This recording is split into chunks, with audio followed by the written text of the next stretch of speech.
Namaste, students. Let's continue with the Tempest, Act 5, Scene 1, Explanation Part 6. This is the time where Prospero is going to talk to Alonso and the other courtiers, and he will explain how he has reached this island and what happened to them after reaching the island. And very soon we will see that Ferdinand reunites with his father Alonso. So in the previous video, we had stopped at a point where Alonso is informed by Prospero that he had lost his daughter, and Alonso inquires how Prospero had lost his daughter, to which Prospero replies and he says, in this last tempest. So he lost his daughter in this last tempest. And what he means is that after the tempest, Miranda and Ferdinand met, fell in love, and Prospero approved of their marriage. That is how he lost his daughter, because of the tempest. After replying to Alonso, Prospero is looking around and he's looking at all the conspirators, especially Sebastian Antonio. And he says, I perceive these lords. Perceive here means notice. I notice these lords at this encounter, at this meeting with Prospero. So he could see the expression of shock and disbelief on the faces of Antonio and Sebastian. And he says, when I notice these lords at this encounter, at this particular meeting with Prospero, do such admire, they are full of marvel, they are full of wonder, that they devour their reason, they are choking on their reason, they are questioning their own reason. Devour means they are choking on their own reason, they're questioning their own reason as to how could Prospero be alive after so many years, and how is it that they are meeting him here. So he has observed that confusion on their faces, and he says, and scarce think that their eyes do offices of truth. So these lords hardly believe what they are seeing, scarcely think that their eyes do offices of truth. Offices of truth simply means that the eyes are seeing the truth.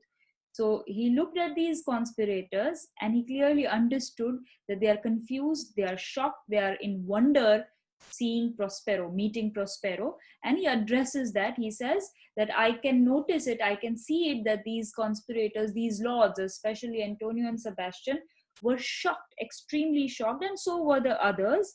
And they could not believe their eyes, because their eyes were seeing Prospero. Their words are natural breath. So whatever they are saying, they might not be believing when they might not be believing what they were seeing, and hence he says that whatever words of confusion that they are uttering is all natural. Natural breath simply here means naturally. So they are naturally confused, and their words of confusion are also natural. But howsoever you have been jostled from your senses. But another reason for confusion altogether is also because of my magic, that you are jostled from your senses. Your senses have been disposed of for so long. So the confusion could be the reason for that as well. Know for certain, then he assures them again, he says, certainly know it for certain that I am Prospero, and that very Duke of Milan, who most strangely upon this shore where you were wrecked was landed. So he says, the shore, the island that you're standing on, I was wrecked and I had reached this island alive. Okay, so he's assuring them that he is Prospero, he's alive, and he had reached this island before several years. So he says that I am Prospero, and that very Duke of Milan, which was thrust forth of Milan, which was forcibly exiled out of Milan, who most strangely upon this shore, very strangely, reached upon this shore where you were wrecked. Where you were wrecked, I had landed, was landed. So Prospero, who was exiled by you all before several years, had reached this island where you all are standing. No more yet of this. And then he abruptly stops with his tale and he says, no more yet of this, for this is a chronicle, this is a story. Chronicle means a story. For it is a story of day by day. This is a very long story, how I reached here, how he survived. So he says it has to be narrated day by day. It is not something that I can narrate immediately. So he says, for this is a story of day by day, not a relation for a breakfast. Relation here means narrative. It's not a small story. It's not like a small narrative that can be narrated over breakfast or that can be talked in a few minutes. So this story I will tell you day by day, and that is the reason he abruptly stops. Nor befitting this first meeting. So it is not even befitting that I narrate the entire story in this first meeting, because he had more important things to do, and that was make the father and the son meet again. So he says, I will stop with this story as this is not the right time. And then he says, welcome, sir, first to Alonso, because he's the king. This cell's my court. So he is inviting him inside his cell. He says, this is my court on this island. Here I have few attendants. So like a duke or like a king, I too have attendants, and here I have few attendants. That's going to be, of course, Caliban and Ariel's spirits. And subjects none abroad. So I have my attendants only on this island, none abroad, nowhere other than this island. Pray you, look in. So he wants Alonso to look inside his cell. My dukedom, since you have given me again, I will requite you with as good a thing.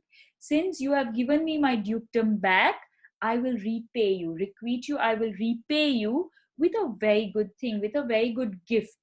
At least bring forth a wonder to content you. Something that is going to be like a wonder for you, which will satisfy you, which will make you happy. As much as me, my dukedom, as much as I am happy by getting back my dukedom, so will you be happy by seeing inside my cell. Now, this is because Ferdinand and Miranda were inside Prospero's cell. They were playing a game of chess inside the cell. And that is why he says, look inside my cell. I will repay you with something that will make you wonder, something that will make you happy. Now, just a quick fact. Naples basically in those times was known as the center of interest for the game of chess in Europe. So since we know that this was we are talking about Naples, king of Naples is here, there is a reference to chess. So Prospero and Ferdinand and Miranda were playing a game of chess inside Prospero's cell, and Prospero invites Alonso to peep inside, to look inside his cell, which is going to be like a gift for Alonso, since he has given Prospero his dukedom back.